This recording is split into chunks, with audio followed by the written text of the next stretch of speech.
Match in the middle. Match in the middle. Match in the middle.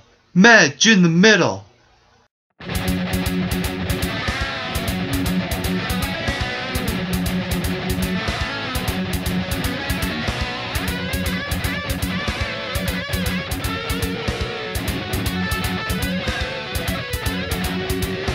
Hey, what's up and how's it going, all MRBers? As you know, I am Mike McRock, and I'm your co-host for the McRock and Bolt Wrestling Review Show.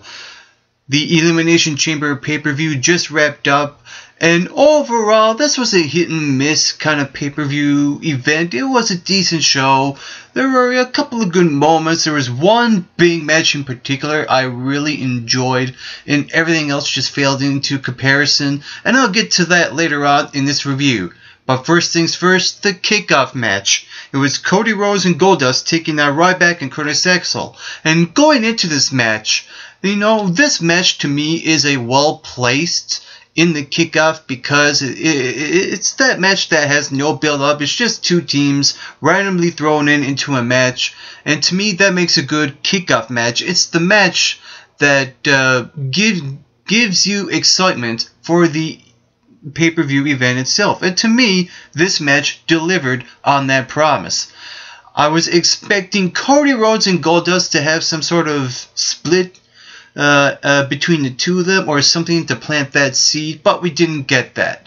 I don't mind, but going into this match, I thought, with that being said, Ryback and Curtis Axel would win, but what happened was that the Rose brothers came out victorious in this match. And like I said, to me, this was a good way to kick off the Elimination Chamber pay-per-view event going into the event itself.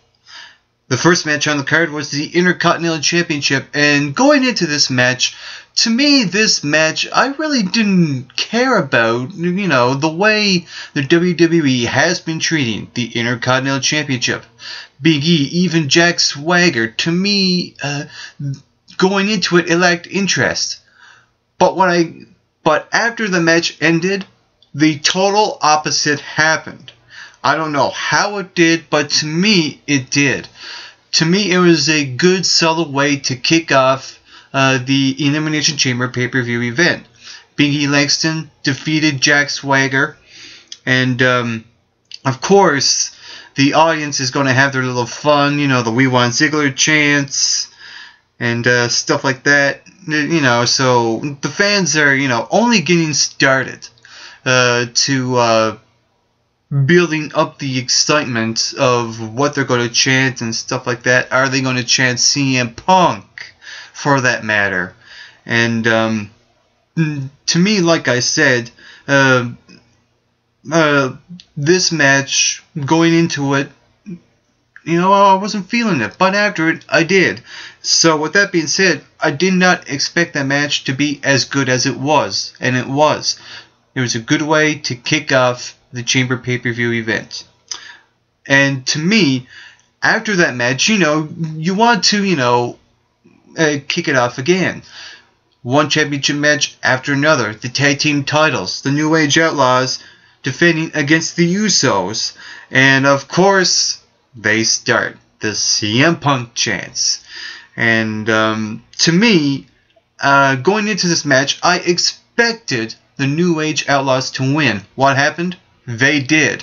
But I like how they won as well. It was Billy Gunn using the tights on the Usos, to cheat their way to win at the end. And to me, the WWE is now, to me, it looks like they're going in that route of giving the Usos the big payoff at WrestleMania. Will they do it? I hope they do, and they should, because to me, the Usos should be, the next tag team to get the tag team titles to move forward into 2014 and be the face of the tag team division. And then after those two matches happened, the show only slightly went down just a little bit, and it was the Titus O'Neil and Darren Young match. And to me, going into it, the build-up of it, lack thereof, because there was only, like a few weeks and there was hardly anything going on between the two of them. Like I said, very little. So to me, that the match itself was as good as the build-up. It was just okay. It was just an okay match. I didn't find there was anything wrong with it. The only issue I had was that, to me, the audience didn't really feel invested in this match. But what I did like was Titus winning the match. And to me, this almost makes up for what the WWE has done with past superstars like The Miz and Brodus Clay. It just feels, now to me, it looks like they're running with the Titus O'Neil heel turn. The only thing I hope does not happen is that it gets lost in the shuffle, because there are so many things now going for us to WrestleMania, and the Titus O'Neil heel turn just could get lost into the whole grand scheme of things. That's the one thing I hope does not happen for Titus O'Neil. And then the match, backstab in the middle.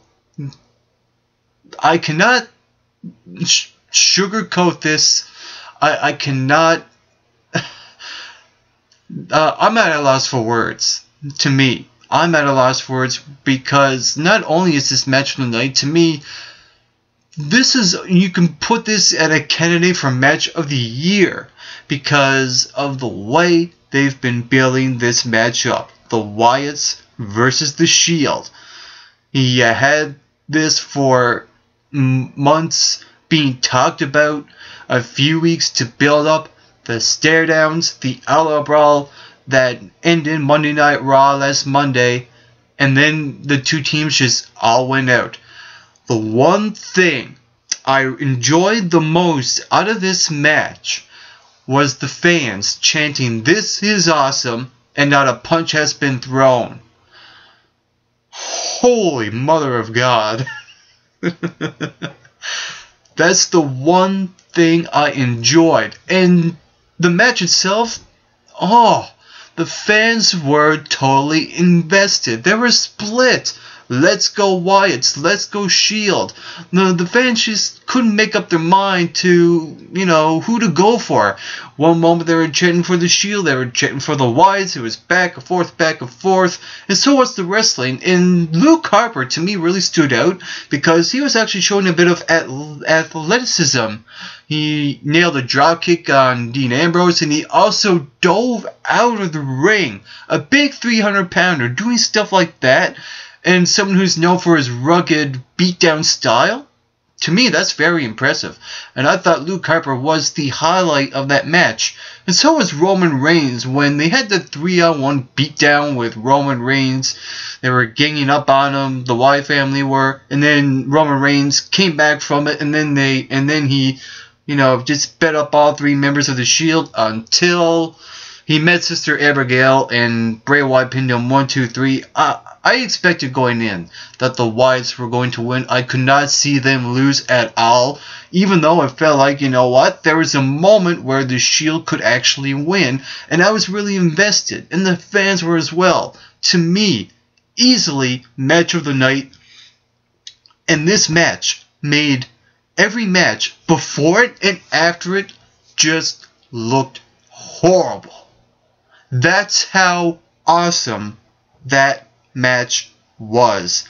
Moving on. And to me, how do you go from a big fight feel, 6-on-6 match, to a bathroom break divas match?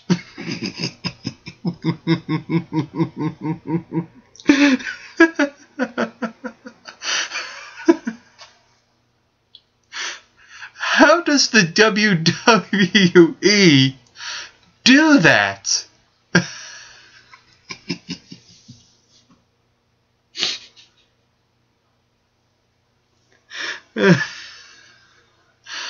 Okay, I'm done laughing. AJ Lee versus Cameron for the Divas Championship was next, and nobody cared. Not a single reaction. We got a bit of CM Punk chants, and to me, this was a match that was just doomed to begin with. And at the end, you had Tamina botching the ending when she super kicked AJ Lee instead of Cameron. and almost cost her the match. And then, of course, you had pretty much AJ Lee winning via disqualification. So, like I said, how do you go from a big fight feel to this? Is absolutely horrendous. Moving on to the Batista versus Alberto Del Rio match, another match I really didn't care about, and I was right. This match was absolutely horrendous. What you had was Alberto Del Rio coming out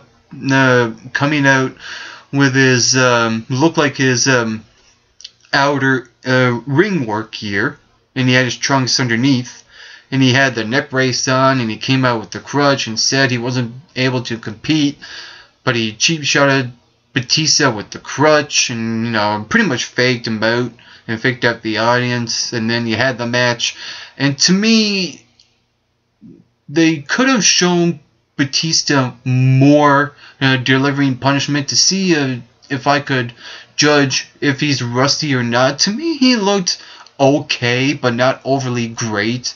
And like I said, this match going in, who cares?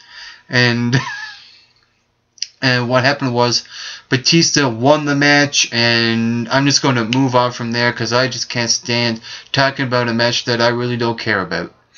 And we go to the main event, the Elimination Chamber the Elimination Chamber match. Going into it, I expected Randy Orton to come out and win, and guess what? It happened. Well, now before I get to him winning, you had the two guys starting it out. You had Sheamus and Antonio Cesaro. To me, those two felt good in actually starting out the chamber match because, you don't want to give the audience something too soon. You want to pretty much build up to Daniel Bryan coming out, Cena, Orton coming out, and to me, it made sense for the champion to come out last, and he did, when it comes to, the four guys in the pods. And I also expected Brock Lesnar to come out and attack Christian. That didn't happen, but what I did enjoy was Christian actually eliminating someone. He eliminated Sheamus from the match, and I thought that was a really good moment for Christian. And only to have him being eliminated by Daniel Bryan just a few moments after. So at least Christian actually got something in that match. That I did enjoy. There were a couple of interesting spots. I love how they used the chamber throughout the match. I thought that was really good. I like the moment where Randy Orton went back into the pod, and Sheamus was just outside it, and he bro-kicked it, and just pretty much beat down on Randy Orton. And after that, we have, of course, the interferences, as I expected. We had the Wyatts come out and cost John Cena the match. We also had that moment where Kane cost Daniel Bryan the match when the match was closing. And that was basically it. Randy Orton eliminated two guys based off outside interference. To me, that made the champion look very weak going into WrestleMania. So how am I going to believe that Randy Orton is going to beat Batista going into WrestleMania? That's what I want to know. And to me, that just didn't. It just don't sit well with me that Randy Orton eliminated two guys based off outside interference. First, you had the Wyatts come in and beat up John Cena. Randy Orton capitalized, and then Kane almost cost Daniel Bryan, and then Randy Orton nailed the first RKO, and Daniel Bryan kicked out, giving the fans hope that he was going to win, and only to have Kane hit him again and nail the Randy Orton nailing the RKO again and pinning him 1, 2, 3. And I love how the cameras went up to some of the fans and their reaction to Daniel Bryan not winning. And to me that made sense, and it looks like they're going in a direction where Daniel Bryan could be inserted into the WWE Championship match at WrestleMania. To me, that's how the Elimination Chamber pay-per-view event looked like at the very end. You had Daniel Bryan in the ring, very frustrated that he did not win the championship. Really, what better payoff for Daniel Bryan to go into WrestleMania in the WWE Championship picture and win the champion? It's something out of WrestleMania 20, and it could happen at WrestleMania 30. Who knows yet?